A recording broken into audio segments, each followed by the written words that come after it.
ሰላም ጤና ይስጥልን ክቡራን ተመልካቾቻችን እንደምን ከርማችኋል? ይህ ባህረ ጥበባት ቴሌቪዥን ነው። ባህረ ጥበባት ቴሌቪዥን በዋሽንግተን ዲሲ እና አካባቢው የጽርሐ ጽዮን መንፈስ ቅዱስ ቤተክርስቲያንና የምዕራፈ ቅዱሳን ቅድስት አርሴማ ገዳም እየተዘጋጀ የሚቀርብላችሁ ልዩ ሳምንታዊ መርሃ ግብራችን ነው። እንኳን ለበዓተ ክረምት በሰላም አደረሳችሁ። ክረምት ገብቷል። የ2018 ዓመተ ምህረት ክረምት መግባቱን በማስመልከት እኛም ደግሞ ስለ ክረምት ስለ ክርስትና ቆይታ ልናደርግ ወደድን። ቆይታችንን የምናደርገው ከመምህር ነቢዩ ኤልያስ ጋር ይሆናል። እሳቸው በመንበረ ፓትርያርክ ቅድስት ማርያም ቤተክርስቲያን የስብከተ ወንጌል አገልጋይ ናቸው። ስለ ክረምት አንዳንድ ነገሮችን ይሉናል። አብረን ቆይ።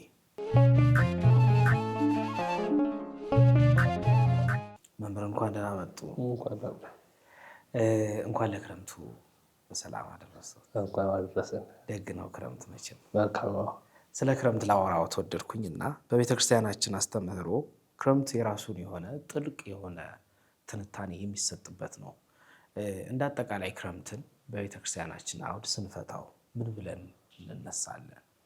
እንግዲህ ክረምት የሚለውን ቃል ሊቃውንት በመጽሐፍቶቻቸው በሁለት አይነት አውድ ይፈቱታል። የመጀመሪያ ክረምት የሚለው ከረማ ከሚለው መክረምን፣ መሰንበትን፣ መቆየትን ይናገሩበታል።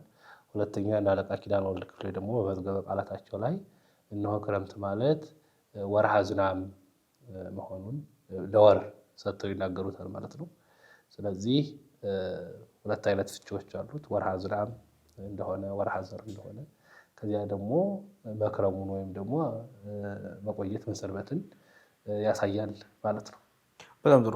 እንደው ከክርስትና አውድ ደግሞ ስንመለከት ክረምት ጭጋግ አለው፣ ውርጭ አለው፣ ነጎድጓድ አለው፣ ኃይለኛ ዝናብ አለው፣ ተጨማሪ ደግሞ ጎርፍም ነገር ሊያስከትላል። ከዚህ አንጻር ደግሞ ክርስቲያኖች በዚህ ዓለም ሲኖሩ የሚገጥማቸው ፈተናዎች አሉ፣ በክረምት ይመሰላል። ከዚህ አንጻር ህይወታችንን ስናስተሳስረው ምን ተብሎ ይፈታል? እንግዲህ በኢትዮጵያ ኦርቶዶክስ ተዋሕዶ ቤተክርስቲያን ሊቃውንት አተረጓጎም መሰረት በጋ የሚታየው ረጅም ሀጋይ የምንለው እርግጥ 4 ዘመናት ነው ያሉት፣ ሀጋይ፣ መጸው፣ ጸደይ እና ክረምት ማለት ነው። ነገር ግን ሶስቱ ክፍለ ዘመናት እነዚህ ሶስቱ ክፍለ ዘመናት መጸው፣ ሀጋይ እና ጸደይ በአንድ ዘመን ተጠቅልለው በስም ይታያሉ። በበጋ ማለት በሀጋይ ከመስከረም አንስተን እስከ ሰኔ ያለውን ክረምቱ ነው በልዩነት የሚታወቀው። በውጩም ብናየው ዊንተርና ሰመር ብንለውን ማለት ነው ሁለት ሲዝኖች እንዳሉ ይሄ ስፕሪንግ የሚባሉት በአንድ ዘመናት ተከተው ነው የምናያቸው። እንደዚህ እንደሆነ ሁሉ እንግዲህ ረጅሙ ሰፊው ዘመን እኛ በመንግስተ ሰማያት በገነት የምንኖረው ከዚህ በኋላ አለው መታህንጽ ማይደረነ ዘበምድር ብነ ማይደር ዘበሰማያት እንተ ያሐነጽ ወደሰ ብሎ ቅዱስ ጳውሎስ እንደተናገረው ምድራዊ ቤታችን ቢፈርስ ጊዜያዊ ቤታችን ቢፈርስ ሰው የሰው እጅ ያልተጠበበበት ሰው ያልሰራው ሰማያዊ ቤት አለን ይላል ቅዱስ ጳውሎስ። ስለዚህ ስለ ሰማያዊ ቤታችን የምንተጋበት ዘመን ነው። ረጅም ብዙ ዘመናት ከክርስቶስ ጋር አብረን ስለምናሳልፍ ብለን እንደምናስበው ማለት ለዘላለም በምድር ላይ 70-80 ዘመን ነው የምንኖረው። ክረምት ዘመናቱ ጥቂት ነው፣ ጥቂት ጊዜ ነው። የበጋ ወራት ብዙ ነው፣ ረጅም ነው። ከክርስቶስ ጋር የምንኖርበትም ከዚህ እስከዚህ የምንልበት አይደለም፣ ከእስከ የለውም ለዘላለም ነው ማለት ነው። ከዚህ ካለነው ህይወት ላይ ስናነጻጽረው እጅግ የላቀ ነው፣ ሰፊ ነው። ክረምት እንግዲህ የመከራ ጊዜ ነው። ቅድም እንዳልከው መምህር ጭጋግ ነው፣ ጨለማ ነው፣ ላዩ ውሃ ነው፣ ታቹ ውሃ ነው። በመሬት እንኳን በእግር መሄድ አይደለም በመኪና መሄድ እንኳን ያሳቅቃል። ከአንዳንድ ቦታዎች ደግሞ በተለይ ደግሞ እንደውም የኢትዮጵያ ክረምት ይሻላል መሰለኝ። በአንዳንድ ቦታዎች ደግሞ ከሀገር ውጭ ደግሞ ባሉት በዚህ በቲቪውም መስኮት እንደምናየው እንግዲህ እጅግ እንደሚበረታ ስራ የሚቀሩበት ጊዜያት እንዳለ መከራው እጅግ እንደሚጸና ይታወቃል። እንደው የተለያዩ ነገሮች እየተጠቀሙ ነው እንጂ በኢትዮጵያም ደግሞ ገበሬው በተለይ ደግሞ ገበሬው በጭቃ ውስጥ ተውጦ ነው የሚያሳልፈው ማለት ነው። እንደውም ሊቃውንቱ በዚህ ላይ ሐዋርያትና ነቢያትን በዚህ መስለው እናገኛለን። ጌታ ዋንትሙ ሰወይክሙ ውስተ ጻማሆሙ ለእልክቱ እናንተ በእነሱ ድካም ገባችሁ ብሎ ሲናገር ሊቃውንቱ ነቢያት የክረምት ገበሬ ያደርጓቸዋል። የክረምት ገበሬ በክረምት ላይ ውሃ ነው፣ ታች ውሃ ነው፣ ከቤቱ ገብቶ የሚበላው የለውም። ለዘር እንኳን የሚሆነውን እህል አውጥቶ እንግዲህ ዘርቶታል ማለት ነው። እግዚአብሔርን አምኖ ከቤቱ እንደው ምናልባት የጓሮ ጎመን ከደረሰ ያቸው ሰርታ የምትቀርብለት ከሚውለው ድካምና የሚበላው ምግብ አንድ አይነት አይደለም። በመከራ ውስጥ ነው የሚያልፈው። 5500 ዘመን እንደዚህ የመከራ ጊዜ ነበረ። ኋላ ግን ብርሃኑ በበራ ጊዜ እነሆ ነቢያት አልነበሩም። እነ ኢሳያስ በመጋዝ ተሰንጥቀዋል። እነ አሞጽ የበለስ ተብለው ተገርፈዋል። እነ ኤርምያስ በድንጋይ ተወግረዋል። እነ ሙሴ ከእስራኤል ጋር 40 ዘመን ሲነጋገሩ ሰንብተው ቆይተው ሄደዋል። እነ ኤልያስ ከኤልዛቤል ጋር ሲከራከሩ ተራራ ኖረዋል። እነሱም አልፈዋል በብሔረ ሕያዋን ቢኖሩም። እነ አዳም 930 ዓመት ሲያለቅሱ ኖረዋል። እነሱም አልፈዋል። ኋላ ግን ሐዋርያት ተተኩ። ሐዋርያት ከክርስቶስ ጋር ብለው እነዚያ ነቢያት ክርስቶስ ይወርዳል ብለው ሰብከው ነበር።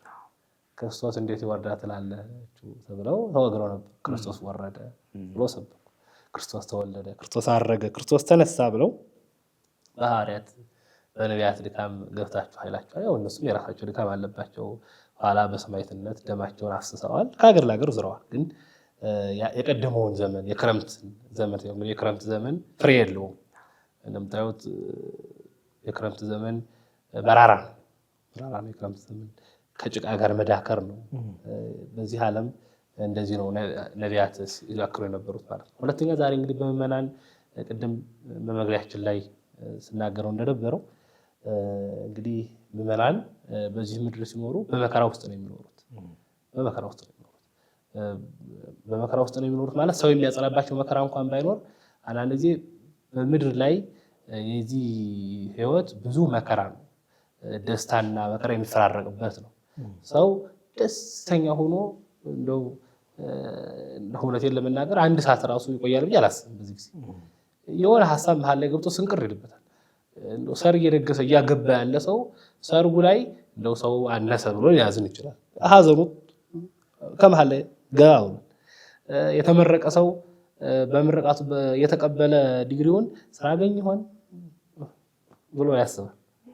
ግን ፍስሐ ዘይቱ የዳቦቱ ይባል ክርስቶስ ነው። ጌታ ደስታ ነው የማይቀላቀልበት፣ ሀዘን የማይቀላቀልበት ሁልጊዜ ደስታና ፍስሐ ይሆን ክርስቶስ ነው። ክርስቶስ ሊቃውንቱ ከክርስቶስ ጋር መኖርን እንደዚህ ብለው ሰይመውታል። የፍሬ ወቅት ነው። በክረምት ይዘራል። በክረምት ገበሬው ከጎተራው ከሪቅ ያስቀመጠውን ያንን እህል አውጥቶ ለመሬት ይሰጣታል። በጣም የሚገርም ነገር ነው። እንደ ገበሬ ያለ ተስፈኛ የለም። እንደ ገበሬ ያለ ተስፈኛ የለም። ምንም 0% ነው። ያገኘ አላገኘም ነው። ምን ያክል ነው ፐርሰንቱ? 0%። ምናልባት ነው ዘርሶት የገባ ቀን እግዚአብሔር ቸር ነው እንጂ ኃይለኛ ዝናብ ዘንቦ ዘሩን ሊያጥበውና ሊያስወግደው ይችላል። ግን እግዚአብሔር እንዲህ አይደለም። በዘመናት ውስጥ ገበሬው ክርስቶስ እግዚአብሔርን አምኖ ለመሬት ዘሩን አታል መሬትም ተቀብላ ዘሩን ስለ አንዱ ፈንታ 30 60 መቶ ያማረ ፍሬ እንዲያፈራ አድርጋ ሰጠዋለች። ምዕመናን በዚህ ምድር በመከራ ሲኖሩ እነሆ እንደ መውደቅ እንደ መነሳት በመከራ ውስጥ እንደመኖር እነሆ በገድል ይኖራሉ። በጾም በጸሎት በስግደት ራስን ገዝተው ይኖራሉ። ክርስቶስ እነሆ ዘይጾረ መስቀለ ሞቴ ይክል ይጸመደኒ ብሎ ተናግሯል። መስቀልን ተሸክሞ ያልተከተለ ለኔ ሊሆን አይገባም ብሎ ተናግሮ ነበር። ስለዚህ እንዲህ እንደሆነ ሁሉ ምዕመናን የክርስቶስን መስቀል ተሸክመው ይከተሉታል ማለት የመስቀል ቅርጽ አሰርተው ትልቅ መስቀል ተሸክመው ከኋላው ይሄዳሉ ማለት አይደለም። እንደው እንሂድ ብንልም ከማን አጠገብ እንሄዳለን? መስቀልን ተሸክመው ማለት የራሱን ፈቃድ ትቶ ማለት ነው። በወንጌል ፈቃድ የሚሄድ ማለት ነው። በወንጌል ፈቃድ ይሄዳሉ። በወንጌል ፈቃድ ዝሙቱን ይተዋሉ፣ በሃይማኖት ይኖራሉ። በጾም በጸሎት ራሳቸውን ቀጥተው ተግተው ይኖራሉ። እንደዚህ ባለ ሁኔታ ይኖራሉ። እንዲህ ባለ ህይወት ከኖሩ በኋላ እንግዲህ ዘመነ ክረምቱ ያልፋል፣ ዘመነ ፍሬ ይደርሳል። እነሱ በሞት ይወሰዳሉ። ከዛ ኋላ ወደማታልፈው መንግስተ ሰማያት ወደ ገነት ይሄዳሉ ማለት ነው። እንግዲህ በዚህ ዘመን ዘሩ ከመሬት ይወድቃል።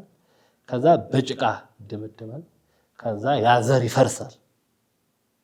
ዘር ቡቃያ ሆኖ ይነሳል። ከፈረሰ በኋላ ክርስቶስ ይህንን በሱ ሞት መስሎ ተናግሯል። ለክርስቲያኖች ሞት ደግሞ እንመስልበታለን። በዮሐንስ ወንጌል መሰ የወድቀት እነሆ ዘር በሪቅ በጎተራ ከኖረች ካፈር ካልተቀላቀለች ብቻዋን ትኖራለች። ነገር ግን ብትወድቅ ካፈር ብትቀላቀል ብዙ ሆና ትነሳለች ያለ ክርስቶስ ለራሱ ምሳሌ አድርጎ ተናግሯል። እና እነሆ ይሄ ጭም ዘር እንደዚህ ክርስቲያኖች በክረምት እንደዚህ እንደመዘራት እንደማፍራት እነሆ በሞት ይወሰዳሉ። ከዚህ በኋላ ደግሞ በክብር ይነሳሉ ማለት ነው። በመንግስተ ሰማያት ክብሩን ለመውረስ ለመቀደስ ደርሳሉ ማለት ነው። ክረምት ጭጋጉ ያስፈራል፣ እውነት ነው። መከራው ያስፈራል፣ እውነት ነው። ነገር ግን በጋውን እያሰቡ ነው የሚሰራው። በክረምት ጭቃውን አስቦ ያልሰራ ሰው በበጋ ዘር የለውም። ለይዘሩ በአንብዕ ወበሐሴት ያዕርሩ ይላል ቅዱስ ዳዊት። በእንባ ሆነው የዘሩ ሰዎች በደስታ ሆነው ያጭዳሉ። ጭቃውን ያልተሰቀቀ ገበሬ እነሆ ዓመቱን በጋውን እህሉን እየበላ እየጠጣ እንደከረመ በደስታ እንደሰነበት። ነገር ግን ጭቃውን የተሰቀቀ በክረምት ከቤቱ የነበረ ሰው በበጋው ጊዜ እነሆ ከቤቱ ጥሬ እየቆረጠመ ያችም አትገኝ እንደዚያ ሆኖ እንደሰነበተ ይናገራሉና በክረምት ወቅት እንደማረስ በክረምት ወቅት እንደመትጋት ክርስቲያኖች በዚህ ዓለም ሲኖሩ ይተጋሉ፣ ይበረታሉ፣ ይሮጣሉ፣ እንደ ክርስቶስ ቃል እንደ ጌታ ቃል ይኖራሉ። ከዚያ በኋላ በበጋ ደግሞ እንደመደሰት ደግሞ ከክርስቶስ ጋር አብረው ይደሰታሉ ማለት ነው። በጣም ጥሩ። ከዚሁ ጋር አያይዘን የቅዱስ ያሬድ የዜማ መጻሕፍት ላይ በርከት ያሉ የክረምት መግባትን በማስመልከት ስለ ክረምት ከዚህ በኋላ ደግሞ ሀለፈ ክረምት ብለን እስክንጀምርበት ያለ ጽጌ እስክትመጣ ያለበት ድረስ ቅዱስ ያሬድ በሚገባ ስለ ዜማዎቹ ይናገራልና ከእሱ ጋር ደግሞ አዋህደን እስኪ ጥቂቱን ይበሉንና ቅዱስ ያሬድ ምን አለ ምን አስተማረ የሚለውንም በዚሁ ብናይ። እንግዲህ ከድጓው ንዑስ ክፍል መካከል እንግዲህ አበይት ክፍሎቹ 4 ናቸው። ዮሐንስ፣ አስተምህሮ፣ ፋሲካ አንደኛው ነው። ጾመ ድጓ የምንለው ማለት ነው። ለብቻው መጽሐፍ ቢሆንም እነዚህ ናቸው። አንደኛው እንግዲህ ከድጓ ክፍላት መካከል ንዑስ ክፍል ማለት ነው ዘመነ ክረምት ነው።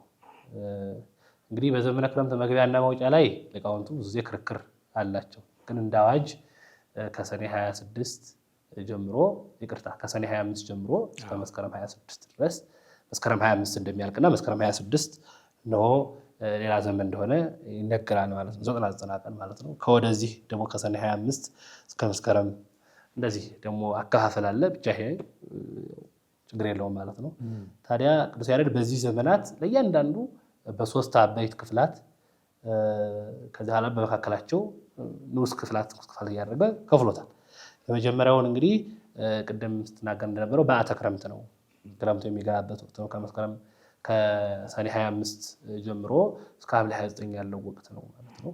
እንግዲህ ይሄ ዝናብ የሚዘንብበት ድምፀ እገሪሁ ለዝናብ ያለ ቅዱስ ያሬድ ይናገራል። የመጀመሪያው የክረምት መዝሙር ይህ ነው። ድምፀ እገሪሁ ለዝናብ የዝናብ ዳናውን ኮቴውን ሰማ ነው ይላል ቅዱስ ያሬድ። እጅግ በሚገባ ነገር ነው የሚመስለው። እንግዲህ ሰው ከመምጣቱ አስቀድሞ ዳናው ኮቴው ይሰማል። እንደውም ሰው ሳያስተሳ እንደ ዳና የለም ኮቴ የለህም እንዴ ባል እንደው ድንገት ሲመጣ ኮቴ የለህም ዝናቡን ዳናውን ኮቴ በሰማይ መብረቁን ደመናው እንግዲህ በግንቦት ሰኔ ያለው ደመና ሊቃውንቱ አንቲ ዘባማን ደመና ተርጉመውታል። ይጠቆራል፣ ይሰበሰብና ይበተናል። ሳይዘንብ ይበተናል። ክረምት መድረሱን በዚህ ይታወቃል። አባቶቻችን ብቻ ሲደምን ስጦን ሰብስበው ልብሱን አውርደው ከገቡ በኋላ ተመልሶ ደግሞ ፀሐይ ብልጭ ይላል። ተመልሶ ደግሞ ድጋሚ ደግሞ ይደምናል። ድምፀ እገሪሁ ማለት እንደዚህ ነው። ደመናው መሰብሰብ ይጀምራል። ሰማዩ ጸርቶ ስናይ የነበረው ፀሐይዋ በርድታ የነበረችው በደመና ይሸፈናል። ደግሞ ፀሐይ ይወጣል። ደግሞ ጥቂት ያካፋል። ደግሞ ድጋሚ ጋብ ይላል።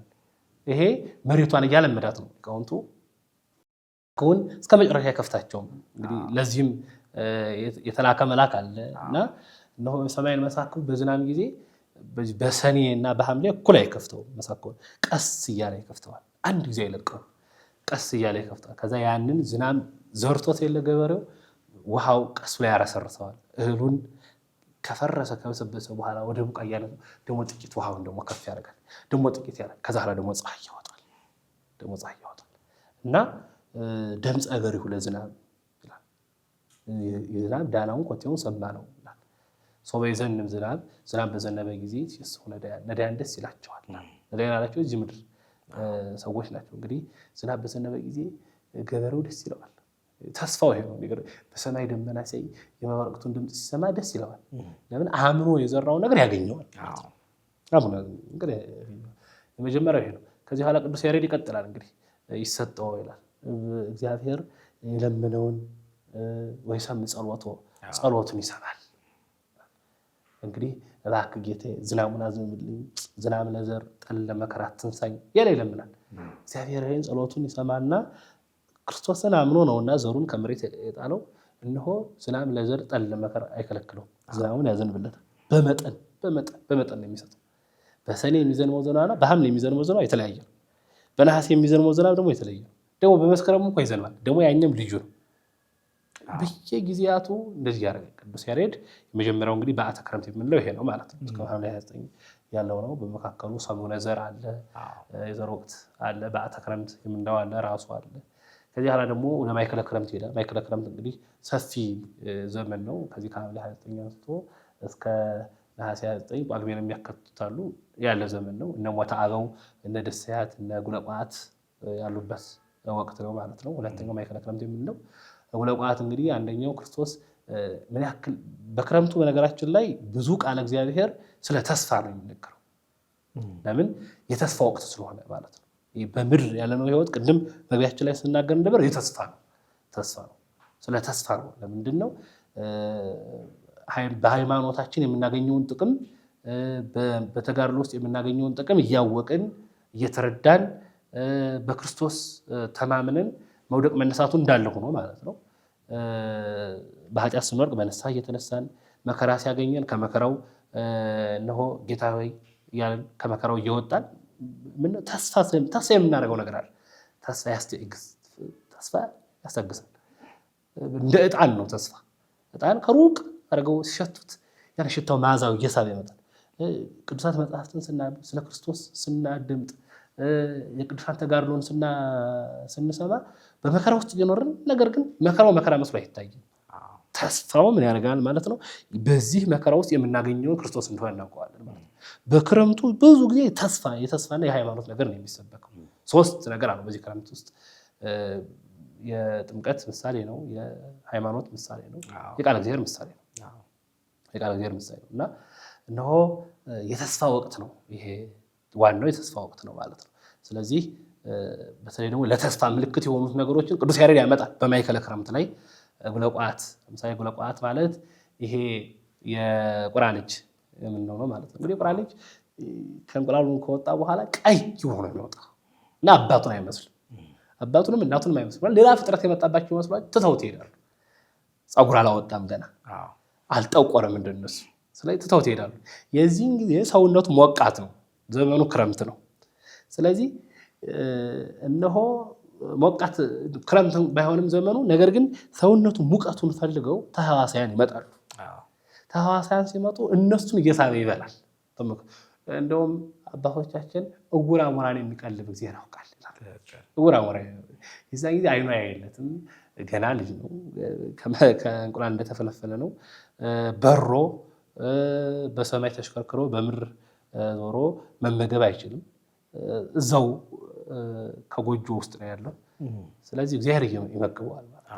በሰውነቱ መጥተው ተሐዋሳያን ያርፋሉ፣ እነዚያን ተሐዋሳያን ይበላል። ከዛ ልክ ብቻ እነሱን እየበላ ሲበረታ ፀጉር ማውጣት ይጀምራል። የዚህን ጊዜ ራሳቸው መስሏቸዋልና ይመጣሉ፣ እናቱ አባቱ ይመጣሉ ማለት ነው። ጉለቋት ይህን ተስፋ ነው። እንግዲህ ዕውር አሞራን ይመግባል። ምን ያበላናል፣ ምን ያጠጣናል? እውነት ነው። አሁን ክርስትና ስንፍና አይደለም። አሁን ብዙ ጊዜ እንደውም በገዳም ያሉ መነኮሳት መልሰውለታል። አንድ መነኩሴ ምን የሰራችሁ ትኖራላችሁ አላቸው። እኛማ ገዳም ገብቶ ነው እንግዲህ አርሰን ቆፍረን እንበላለን፣ ጸሎት ጸልየን እንላለን። እንዳለማዊ ናቸው መነኮሳቸው። እንዴት ነው እንዴ? ሰማያዊ አፍ ተመልክቷቸው ሌል እለ ይዘሩ የማይዘሩ የማያልፉ እንደነዛ ነው መኖር ያለባቸው። ከዚህ በኋላ የገዳሙ አበምኔት ብቁ ነውና ይላሉ አባቶቻችን ዛሬ ለመጣው እንግዳ ምግብ እንዳሰጡ ማለት የምግብ ደውል ሳትደውሉ ብሉ ብሏቸዋል። የምግብ ደውል ሳይደወል በልተዋል እነሱ። ከዚያ ቢጠብቅ መጽሐፍ ተመልክቶ ቢጠብቅ ምግብ አልጠራው እና ተደሩና አዎ እንደው ወንድሞች ተመገቡ እንዴ አለ። ተደሩ አዎ በሉ። በቀን አንድ ጊዜ ነው የበሉት መነኮሳት። ያችን ማቁነኗል ማለት ነው። እና በገዳም ያሉ መነኮሳት ነው ንግራችን። እና ተደሩ አዎ ተመገቡ። እንዴ በእናንተ እንግዳ አይከበርም ማለት አይ እንደው አባታችን ምግብ እኮ የሚበላው መንፈሳዊነት እንዴት ስላችሁ ሰላም ብለዋል። እንግዲህ ምግብ መብላትን የሚሰራ ሰው ነው ይበላው። ከዛ ማሩኝ ብሎ ዕለቱን ማረሻውን ይዞ ወጥቷል። እና ሊቃውንቱ ለይዘሩ አለ እንጂ ለይሰሩ አላለም። የማይዘሩ ብሏል፣ እውነት ነው። ግን የማይበሩ አላለም። ክርስቲያኖች እንደ ወፍ በር ነው መስራት ያለባቸው፣ ሰራተኞች መሆን አለባቸው። እና አሁን ስለ ተስፋ ስንናገር እንደው እግዚአብሔር ያውቃል እግዚአብሔር መገበኛል እያሉ ካልጋ ላይ መተኛት በጎ አይደለም። አሁን የስራ ባህል በክርስትና ውስጥ መስፋፋት አለበት። በጣም ክርስቲያኖች ሰራተኞች መሆን አለባቸው፣ መሆን አለብን። ሁላችንም መሆን አለብን። ወደፊት እንግዲህ ምንድነው ከስራ ወደ ኋላ ይጎተን የሚለውን ነው በሌላ ርዕስ ወይም በሌላ ጊዜ እናየዋለን። ግን ክርስቲያኖች ሰራተኞች መሆን አለባቸው። ክረምት የስራ ወቅት ነው። ግን እንደዚህ ያለ ደግሞ እንዳቅሙ ደግሞ ውራሞራ እንዲወርቁ ይመግባል። እና እግዚአብሔር ምን ያክል ተስፋ ለሚያረጉት ማንም እንደማይተው ለፍጥረቱ አዛኝ ርኅራኄ እንዳለው ሩሩህ እንደሆነ ቅዱስ ያሬድ በአንድ ዘመኑ ይናገራል። ቁልቁለት ሁለተኛ ደስያት የሚባል ዘመን አለ። ይሄ ደግሞ የምናየው ነው በውሃ የተከበቡ ደሴቶች አሉ በኢትዮጵያም ላይ ስላሉ። በዚህ አሁን ለምሳሌ የዝዋይ ደሴት እንኳን አይቼው አላውቅም። ባህር ዳር ለምሳሌ ባህር ዳር ላይ ብናየው ገዳማት የተሰሩባቸው እነ እንጦንስ እነ ክብራን እነዚህ እና ጣና ቂርቆስስ አንድ በሶስት በአንዱ በኩል በመሬት ይገናኛል መሰለኝ አላውቀውም። እርግጥ እነዘጌ በአንድ በኩል ያው በመሬት ይገናኛሉ፣ ግን ከመካከል ላይ ያሉ አሉ። ስለዚህ እውነተኛ ማናዊ ምሳሌ የሚኖሩት እነ ክብራን ናቸው። እና አሁን በሁሉም ቦታ በውሃ የተከበቡ ናቸው። በሁሉም ቦታ ግን በዚያ በውሃው መካከል ሆነው ግን ውሃው ሳያሰጥማቸው ከሰማይ ውሃ እንደዚያ ብሎ እየወረደ በደሴት ውስጥ ያሉ ሰዎች ተጠብቀው ይሆናሉ። እግዚአብሔር በመከራ ውስጥ ተከበን እንኳን ብንኖር እንዴት አድርጎ ጠብቆ እንደሚያሻገር የምናይበት ወቅት ነው። ለአንዱ ዘመን ቅዱስ ያሬድ በድጓው እንዲህ ብሎ ከፍሎታል ማለት ነው። ቃል እግዚአብሔር ሁሉ ይህን ይመለከታል። በክፍለ ዘመን ስለከፈል ነው ማለት ነው። ከዚያ በኋላ እንግዲህ ሞተ አበው ነው። ሞተ አበው በዚህ በነሐሴ 28 29 ላይ ያለና አብርሃምና ይስሐቅና ያዕቆብ ደጋጎቹ አባቶች ያረፉበትን ነው የምናየው ማለት ነው። እንግዲህ ይሄ በዘመናት ወደ ክረምቱ መገባደጃ ነው ማለት ነው። እነሆ ሞተው ዛሬ በዛ ጊዜ በእነሱ ዘመን ባይሆንም ዛሬ ግን ሰው እንዲህ ብሎ በተስፋው ከኖረ በኋላ ክረምቱ መገባደጃ ላይ ሞተ አበውን መዘከራችን እነሆ ሞታችን እንደማይቀር እንደምንሞት ደግሞ ቀጣይ ደግሞ የክብር ርስት እንደምናገኝ ያሳያል። በዚህ በሞተ አበው አባቶቻችን እንደው ብዙ ጊዜ ትላልቅ አድባራት በተለይ ደግሞ በዘመኑ በከተማው ላይ ወይም ደግሞ በደብሩ ላይ የሞቱ ትላልቅ አባቶች እናቶች ስማቸው ተዘርዝሮ ዕለቱ ፍታት ይደረግላቸው ማለት ነው። በነሐሴ አካባቢ እርግጥ ነሐሴ ላይ ፍልሰታ ላይ ብቻ ሁለት ጊዜ በዚህ በማህበርና በማን ሁለት ጊዜ እንግዲህ ድጓ አደራረስ ይቋማል። በዚህም ወቅት ይታሰባሉ። ደግሞ የበለጠ ደግሞ በዚህ ወቅት ሞተ አበውን ይታወሳሉ ማለት ነው። ከዚያ በኋላ እንግዲህ ጸአተ ክረምት ነው የሚመጣው ማለት ነው።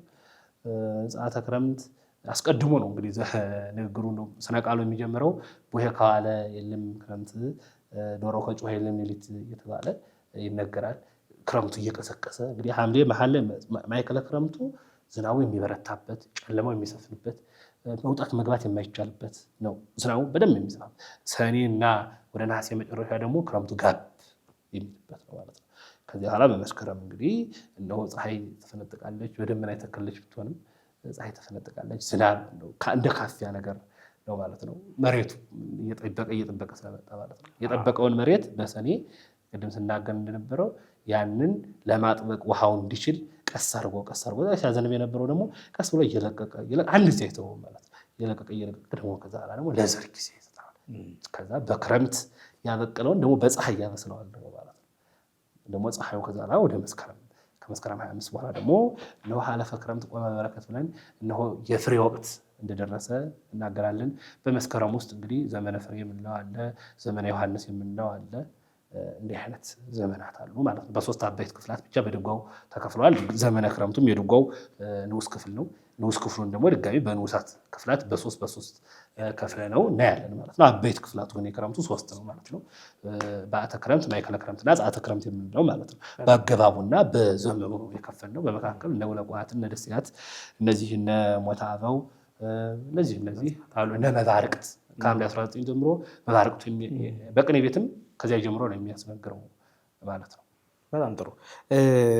እዚሁ ጋር ስናይ አለቃ ዘነበ አንዲት ቃል ይናገራሉ መጽሐፈ ጨዋታ የሚባል ላይ ክረምት ሲመጣ ሰማይ እንዲከብድ የጠሉትም ሰው ሲመጣ እንደዚያ ይከብዳል ይላሉ።